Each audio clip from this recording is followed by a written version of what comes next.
हमारा ये जो कार्यक्रम है, आज जेपीसी की जो रिपोर्ट है राज्यसभा में पेश की गई, जो बिल्कुल निराधार और बेईमानी भरी हुई है। तमाम अपोजिशन के लोगों के सुझाव को निकाल दिया गया है और भारतीय जनता पार्टी जैसा चाहती थी वैसा ही बिल पेश किया गया है। उस बिल को आज हम फाड़ने का काम और जलाने का काम करेंगे। मुल्क का मुसलमान किसी भी हालत में वक्त की जायदाद के साथ ये खिलवाड़ नहीं होने देगा। पूरी लड़ाई सड़क में, संसद में, न्यायपालिका में पूरी लड़ाई लड़ी जाएगी। हमारे बुजुर्गों ने मुसलमानों की अपनी नस्लों की बेहतरी के लिए जो जमीनें दान की थी, उन जमीनों को हम बीजेपी को हड़पने नहीं देंगे। उसके लिए हम पूरी तरह से एसडीपीआई पूरी तरह से मैदान में है। आज इस बिल को हम लोग नहीं सहेंगे, वक्त में दखल नहीं सहेंगे। वक्त संशोधन बिल रद्द करो, वक्त संशोधन बिल रद्द करो। एसडीपीआई जिंदाबाद, जिंदाबाद जिंदाबाद, एसडीपीआई जिंदाबाद।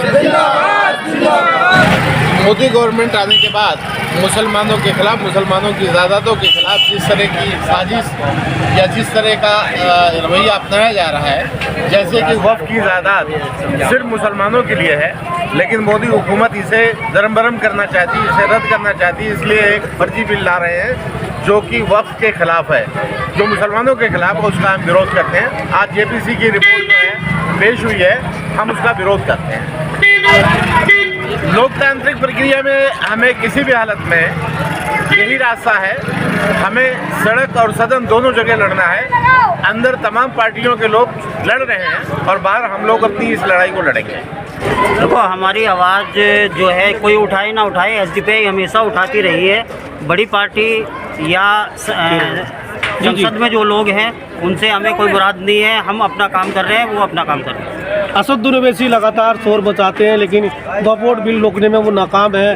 क्या मानते हैं कि वो सड़क पर नहीं है, वो संसद में बात करते हैं? देखिए, हम लोग तो सड़क के लोग हैं, वो संसद के लोग हैं।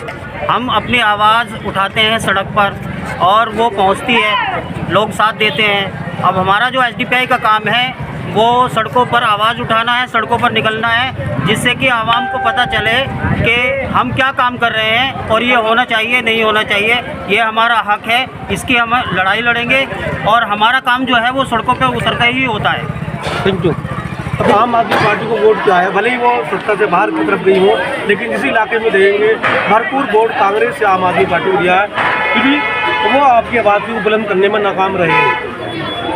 ऐसी गलतियां बहुत बार हमारे लोगों ने की है, जैसे आंध्र प्रदेश में चंद्रबाबू नायडू को और बिहार में नीतीश कुमार को मुसलमानों ने ही मुख्यमंत्री बनाया, लेकिन वो बीजेपी की गोद में बैठ गए। आपके माध्यम से हम तमाम तक, चाहे वो केजरीवाल जी हो, अखिलेश जी हो, राहुल जी हो या दूसरे नेता हो, हम ये संदेश देना चाहते हैं कि अगर आपको हमारा वोट चाहिए तो हमारे साथ आपको खड़ा होना पड़ेगा और वक्त में किसी भी तरह का नुकसान मुसलमान बर्दाश्त करने को तैयार नहीं है। देखिए, बिल इसलिए पड़ा है, इसका संशोधन जो है वो ठीक नहीं है। हमें सरकार की नीयत पर शक ही नहीं है, बल्कि एतबार है कि वो हमारी जायदादों को हड़पना चाहती है। इसके अंदर जिस तरह से उन्होंने दूसरों को अख्तियार दिया है, ये हमारी जायदाद है, हमारे अजदाद ने हमारे लिए छोड़ी है, इसके अंदर किसी का दखल नहीं होना चाहिए। इसलिए हमने इस बिल को फाड़ दिया।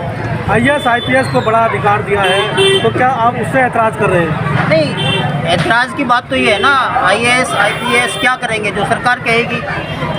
जितना भी हमारा प्रशासन है, अगर मान लीजिए कि वो ठीक करने लगे तो फिर कहना ही क्या है। अब उनको अधिकार दे दिया, सरकार के जैसा चाहेगी उनसे वैसा काम कराएगी। अभी वोट बिल पेश तो नहीं, वो पारित तो नहीं हुआ, अभी पेश किया गया, तो इसमें हल्ला क्यों? नहीं, वो पेश किया गया है ना, लेकिन उसके अंदर संशोधन जो है वो गलत है ना। क्यों?